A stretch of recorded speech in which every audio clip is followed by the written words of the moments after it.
뱀과 여자와 여자의 씨.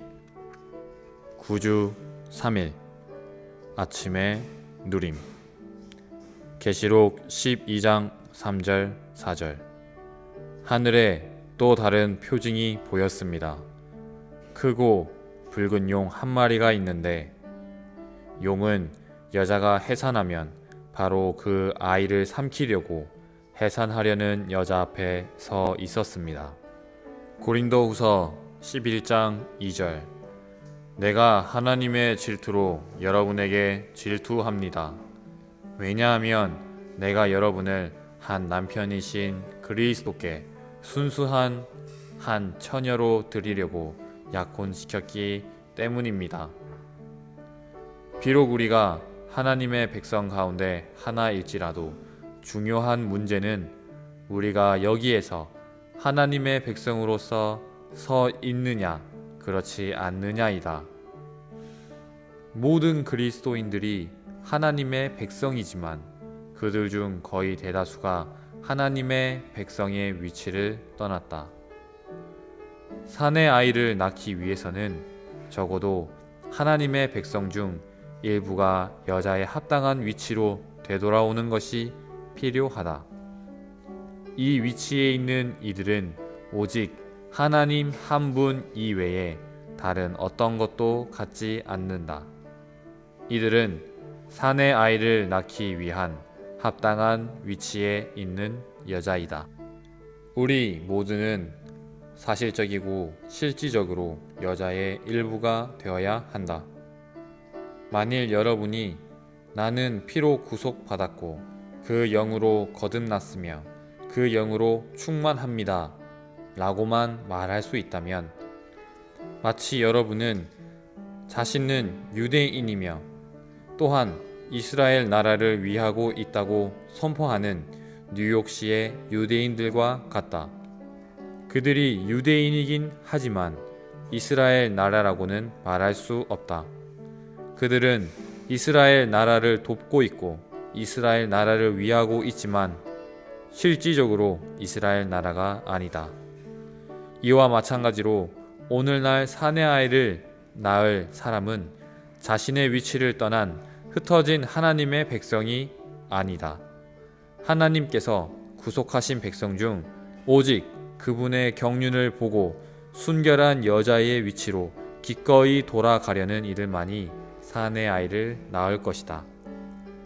뱀은 간교한 자인 한편 용은 잔인한 자이다. 요한계시록 12장 3절은 용이 크다고 말한다. 창세기 3장에서 사탄은 작은 피조물인 뱀이었다. 여기서 사탄은 뱀보다 훨씬 큰 용이 되었다. 그 뱀이 수세기에 걸쳐 많이 먹고서 큰 용으로 자란 것이다. 이 큰 용은 붉다.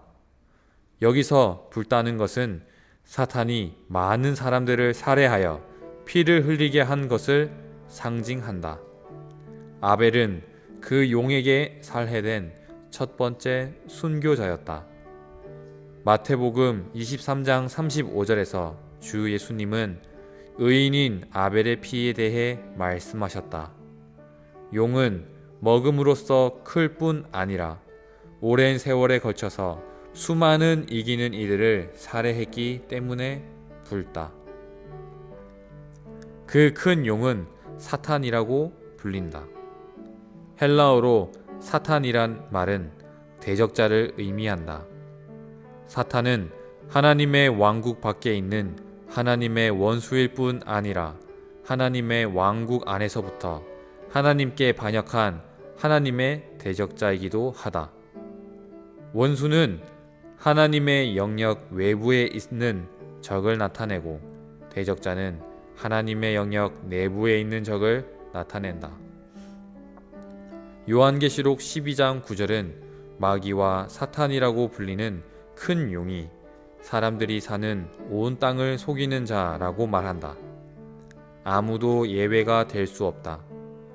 누구도 예외가 아니다. 모든 사람이 그에게 속임을 당한다. 땅에 있는 모든 사람은 가장 높은 자로부터 가장 낮은 자에 이르기까지, 가장 큰 자로부터 가장 작은 자에 이르기까지 누구나 사탄에게 속임 당하고 있다. 요한계시록 12장에 나오는 여자는 창세기 3장 15절에 있는 여자로 시작되었다. 이 우주 안에서 아이를 낳으려고 해산의 고통을 겪고 있는 크고 우주적이며 빛나는 한 여자를 보려면 우리에게 이상이 필요하다. 이 여자 앞에는 용이 있는데 이 용은 여자를 대항하여 싸우고 또 아이가 태어나자마자 삼키려고 노리고 있다. 창세기 3장 15절에서 처음 나타난 이 적대 관계는 하나님으로 인한 것이다. 바로 하나님께서 뱀과 여자를 적대 관계에 두셨다. 오늘날 우주 가운데에는 오직 하나의 전쟁이 벌어지고 있는데 그 전쟁은 바로 여자인 하나님의 백성과 용인 뱀 사이의 전쟁이다. 여러분은 이런 이상을 본 적이 있는가? 오늘날 우리 모두는 여자의 가장 큰 부분이며 우리 목전에는 용이 있다.